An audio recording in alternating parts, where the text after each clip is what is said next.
சிறந்தே பிறந்த மொழியாகிய என் தமிழ் மொழிக்கு எனது முதற்கண் வணக்கத்தை தெரிவித்துக் கொள்கிறேன். அனைவருக்கும் வணக்கம். இன்று ஜனவரி 26 77வது குடியரசு தினத்தை கொண்டாடுகிறோம். 1950ஆம் ஆண்டு ஜனவரி 26 அன்றுதான் நமது பாரதம் குடியரசு நாடாகியது.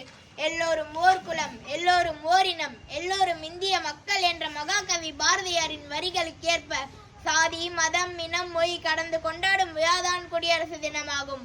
ஒவ்வொரு ஆண்டும் இந்த நாளை நாம் மிகவும் உற்சாகத்துடனும் மகிழ்ச்சியுடனும் கொண்டாடுகிறோம். இந்தியா விடுதலை அடைந்த பிறகு நாட்டிற்கான அரசியல் அமைப்பு சட்டத்தை டாக்டர் அம்பேத்கர் அவர்களிடம் ஒப்படைக்கப்பட்டது.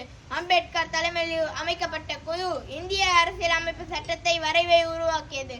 இதுவே உலகிலேயே மிக நீளமான அரசியல் அமைப்பாகும்.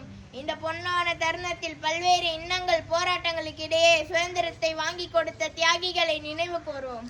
பால கங்காதர திலகர், வேலு நாச்சியார், பாரதியார், வீரபாண்டிய கட்டபொம்மன், காந்தியடிகள், வஉசி, நேருஜி, நேதாஜி போன்ற பல தலைவர்களும் வீரர்களும் இந்த